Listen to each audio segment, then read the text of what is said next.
Hello friends, welcome back to my YouTube channel. मेरा नाम है रोशन और आप सीख रहे हैं मेरे साथ रिएक्ट जेएस। तो चलिए शुरू करते हैं हमारा एक नया वीडियो। बेसिकली आज के वीडियो में हम एक नए हुक को देखने वाले हैं जिसका नाम है यूज़ रेप हुक। आपने वीडियो टाइटल पे देख ही लिया होगा। तो चलिए स्टार्ट करते हैं। देखिए फ्रेंड्स, अब यूज़ रेप हुक किस लिए यूज़ होता है। हम बार बार देख रहे हैं जितने भी रिएक्ट में हुक है, सभी हुक्स का कुछ ना कुछ बेनिफिट होता है, कुछ ना कुछ अपना पर्पज़ होता है। तो वन बाय वन हम सारे हुक्स को देख रहे हैं।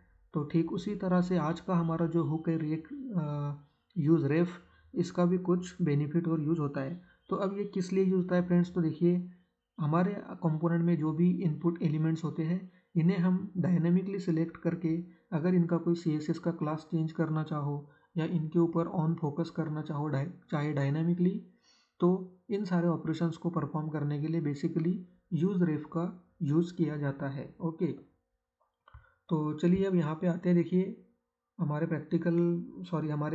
VS कोड एडिटर फाइल में आने से पहले आपको बता देता हूँ कि एक फॉर्म नाम के कंपोनेंट में मैं ऑलरेडी हूँ, जहाँ पे एक सिंपल इनपुट फील्ड और एक फोकस बटन है।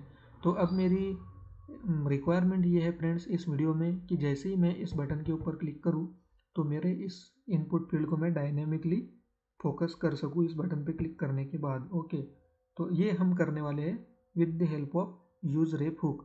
तो देखिए फिर फ्रेंड्स, नॉर्मल मेरा एक मतलब इनपुट एलिमेंट है और एक बटन है। ओके, तो अभी देखिए अब यूज़ रेप हुक हम किस तरह से यूज़ करते हैं। तो नॉर्मली हमें बिल्कुल सभी हुक्स की तरह इसे भी हमें कुछ इस तरह से इंपोर्ट करना होता है फर्स्ट ऑफ ऑल, जो कि हम ऑलमोस्ट सभी हुक को करते हैं।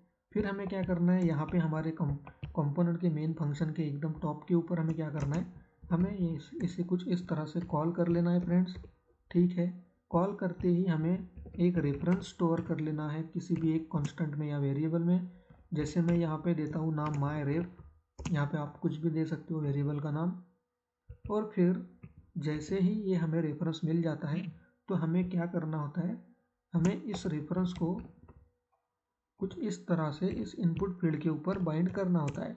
ठीक है, अब हम इनपुट फील्ड के ऊपर इसलिए बाइंड कर रहे हैं फ्रेंड्स क्योंकि हम डायनामिकली इसे सिलेक्ट करने वाले हैं और इसे सिलेक्ट करके इसे ऑन फोकस्ड करने वाले हैं। ओके, तो देखिए नॉर्मल हमें इतना करना होता है।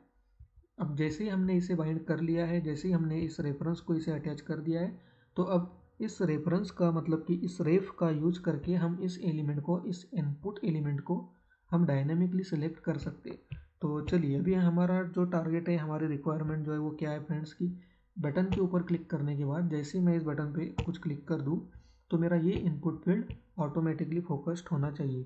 तो बेसिकली उस बटन के ऊपर एक इवेंट हैंडलर हमें चाहिए, तो जो मैंने ऑलरेडी लगा के रखा हुआ है, आप देख सकते हो ऑन क्लिक, और मेरा फंक्शन अभी पूरा एम्प्टी है।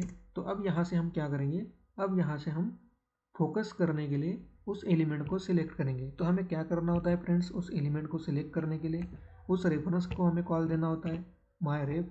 यहाँ पे एक प्रॉपर्टी होती है करंट, और करंट के बाद हम फोकस कराना चाहते हैं तो नॉर्मल हमें फोकस फंक्शन का यूज़ करना है मेथड का, और बस हो गया। तो अब हमारा वो जो इनपुट एलिमेंट है वो फोकस्ड हो जाएगा।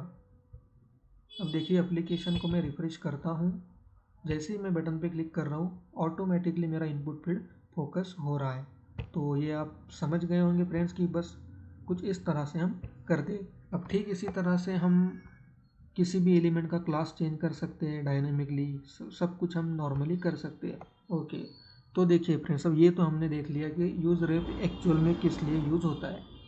लेकिन अब यहाँ पे एक क्वेश्चन आपके माइंड में डेफिनेटली आना चाहिए कि ये तो हम नॉर्मली जावास्क्रिप्ट का यूज़ करके भी कर सकते हैं, document dot get element by I D करके भी, document dot get element bye ID ये यूज़ करके भी हम नॉर्मली ये कर ही सकते हैं। ठीक है, क्योंकि ये तो नॉर्मल जावास्क्रिप्ट ही है। तो फिर क्यों रेप को यहाँ पे यूज़ करना है, मतलब क्यों रिएक्ट में रेप की ज़रूरत पड़ेगी। ओके, तो उसका एक बेस्ट एग्जांपल मैं आपको यहाँ पे बता देता हूँ फ्रेंड्स कि क्यों एक्चुअल में इसकी ज़रूरत पड़ी है, क्यों ID को रिएक्ट में document dot get element bye ID को यूज़ नहीं किया जाता है, और मोस्ट ऑफ द केस में रेफरेंसेस को मतलब कि यूज़ रेफ को ही क्यों यूज़ किया जाता है। तो इसके लिए एक सॉलिड एग्जांपल यहाँ पे मैं आपको बताता हूँ फ्रेंड्स। देखिए अब हम क्या करते हैं, अब मान लीजिए ये जो हमारा इनपुट एलिमेंट है, ठीक है, तो इसे हम क्या करते, अभी चलिए बटन की तो अब हमें कोई ज़रूरत है नहीं, क्योंकि ये जो हम देखना चाहते थे वो हमने देख लिया। अब हमारे पास एक इनपुट टाइप टेक्स्ट कंपोनेंट है, ठीक है। अब मान लीजिए अब यहाँ पे फाइल का नाम form.js ही रहेगा फ्रेंड्स, क्योंकि मैं उसी फाइल में आपको जस्ट अपडेट करके बताने वाला हूँ। अब देखिए फ्रेंड्स, हम क्या करते हैं, अगर हमारे पास, अब ये सब कुछ हम हटा देते हैं, ठीक है। अब हम normal document dot get element by ID के साथ एक ट्राई करने वाले हैं यहाँ पे। चलिए इसे हटा दीजिए। देखिए अब क्या है फ्रेंड्स, यहाँ पे एक नॉर्मल में सबसे पहले आईडी दे देता हूँ इनपुट, ठीक है, इनपुट आईडी, ओके। अब बेसिकली एग्जाम फ्रेंड्स हमारी रिक्वायरमेंट ये है कि हमारे रिएक्ट के प्रोजेक्ट में हमारे पास एक कंपोनेंट होना चाहिए, स्पेशल इनपुट कंपोनेंट, ओके। अब यहाँ पे फाइल का नाम फॉर्म है फ्रेंड्स, लेकिन आप कंफ्यूज मत होइए, सिर्फ फॉर्म फाइल का नाम मैं फॉर्म रखा हुआ हूँ, जो कि उसी फाइल में मैं आपको करके बताने वाला हूँ। लेकिन लॉजिकली हम कुछ ऐसा कर रहे हैं कि हमारे पास एक इनपुट कंपोनेंट हो और उस कंपोनेंट को हम बार बार रेंडर कराएं, ठीक है। तो मल्टीपल इनपुट एलिमेंट्स हमें मिल जाए। तो देखिए अब ये हमारा input type is equal to text, जो एक इनपुट एलिमेंट है, ये एक बेसिकली एक नया कंपोनेंट है, ऐसा आप समझ लीजिए, ओके। और इस कंपोनेंट को हम बार बार रेंडर कितनी बार करा सके, ठीक है। तो बेसिकली हमें अगर 3 बार हमारे एप्लीकेशन में इनपुट फील्ड चाहिए तो हमारे पास 3 इनपुट फील्ड आ जाते हैं, ओके।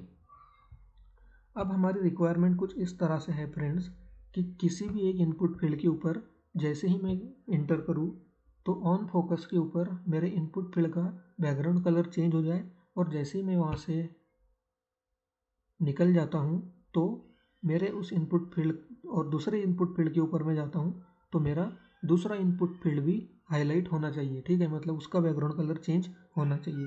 अब ये अगर हम normal document dot get element by ID के साथ करते हैं तो फिर क्या इशू यहाँ पे आता है मैं आपको बताता हूँ। तो देखिए अब ये कंपोनेंट है हमारा, हमें क्या करना है, अब क्या करेंगे, सबसे पहले ऑन फोकस के लिए हम यहाँ पे एक इवेंट लगा देंगे, ऑन फोकस, ठीक है।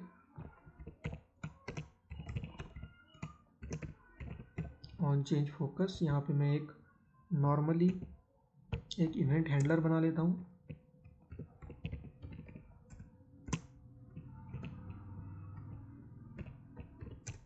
ठीक है। अब हम क्या करेंगे फ्रेंड्स, हम document dot get element by ID का यूज़ करने वाले हैं बेसिकली। तो मैं यहाँ पे एक नॉर्मल आईडी वेरिएबल बना के इस वाले इनपुट फील्ड का क्या करता हूँ, मैं आईडी स्टोर कर लेता हूँ,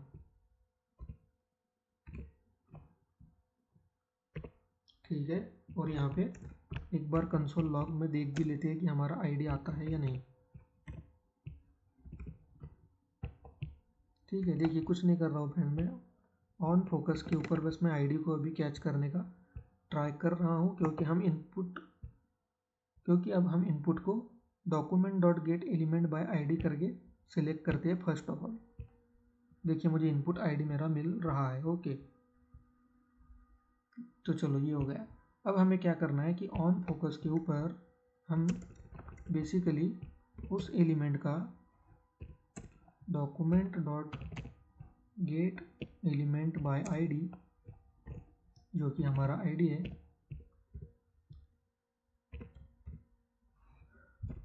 class name is equal to, अब यहाँ पे क्या है फ्रेंड्स, मैंने मेरे CSS के फाइल में एक क्लास बना के रखी हुई है ऑलरेडी।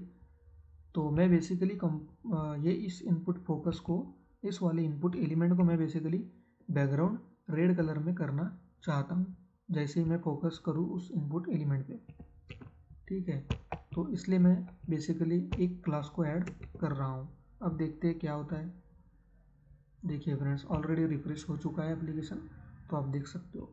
अब जैसे ही मैं इस इनपुट फील्ड के ऊपर आता हूँ तो मेरा इनपुट फील्ड का कलर चेंज होता है, मतलब कि ऑन फोकस के ऊपर मैं उस इनपुट एलिमेंट का क्लास चेंज कर रहा हूँ, ठीक है। तो ये मेरा पॉसिबल तो हो रहा है। लेकिन अब यहाँ पे अगर मैं किसी दूसरे को ट्राई करता हूँ फ्रेंड्स, तो देखिए अगर मैं सेकंड वाले पे क्लिक करता हूँ, इसके ऊपर अगर मैं फोकस करता हूँ तो फिर मुझे ऐसा चाहिए था कि उस वाले एलिमेंट का भी बैकग्राउंड कलर फोकस होना चाहिए। तो यहाँ पे देख सकते हो, यहाँ पे वर्क नहीं हो रहा है फ्रेंड्स। ओके, देखिए यहाँ पे भी नहीं होगा, बिल्कुल भी नहीं होगा, सिर्फ और सिर्फ फर्स्ट के लिए होता है, सेकंड थर्ड के लिए नहीं होता है। ठीक है, तो ये प्रॉब्लम आता है document dot get element by ID के साथ रिएक्ट जेएस में। ओके, अब इसे अगर हम रेफ के साथ ट्राई कर ले तो फिर क्या होता है, अब देखते हैं। अब देखिए मैं आपको बताता हूँ, अब आईडी तो हम पूरा हटा ही देंगे, आईडी की हमें ज़रूरत ही नहीं है। हम क्या करेंगे, नॉर्मली एक रेफरेंस को इंपोर्ट कर लेंगे, यूज़ रेफ हुक को यूज़ कर लेंगे।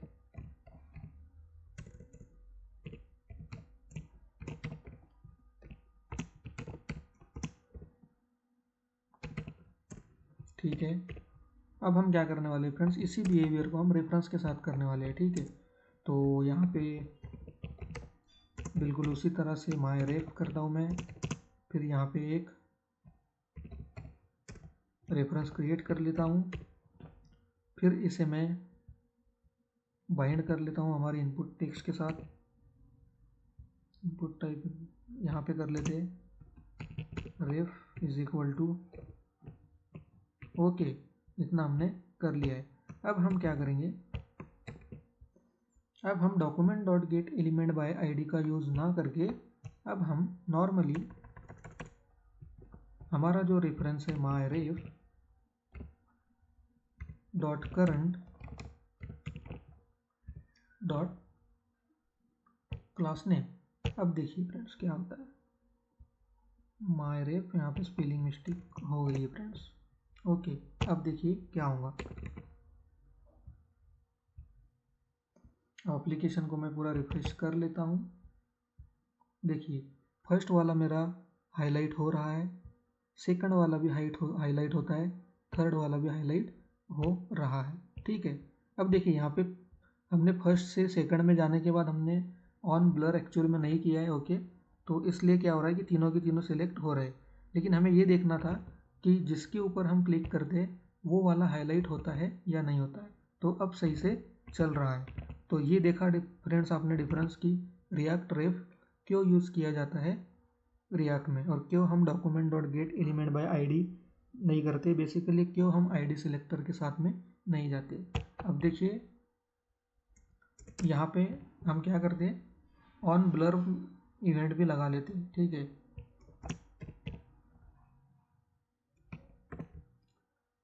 ऑन ब्लर भी लगा लेता हूँ मैं यहाँ पे, मतलब कि जिस पे हम क्लिक करेंगे, जिसमें हम ऑलरेडी होंगे, उसी इनपुट एलिमेंट को हम बेसिकली यहाँ पे देखेंगे हाईलाइट होते हुए। तो ऑन ब्लर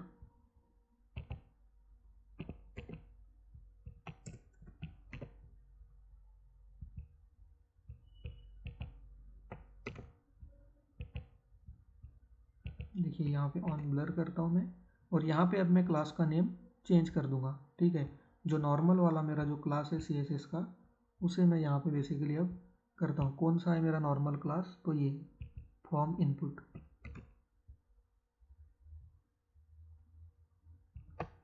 इनपुट फोकस को हटाकर मैं नॉर्मल फॉर्म इनपुट करता हूँ।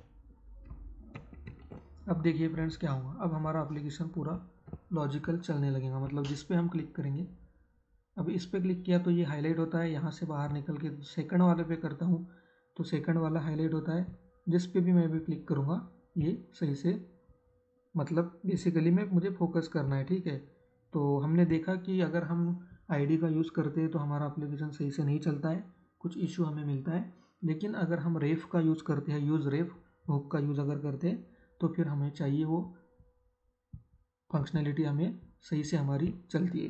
तो ये था friends use ref hook. I hope कि आपको मैंने अच्छे से एक्सप्लेन कर दिया है।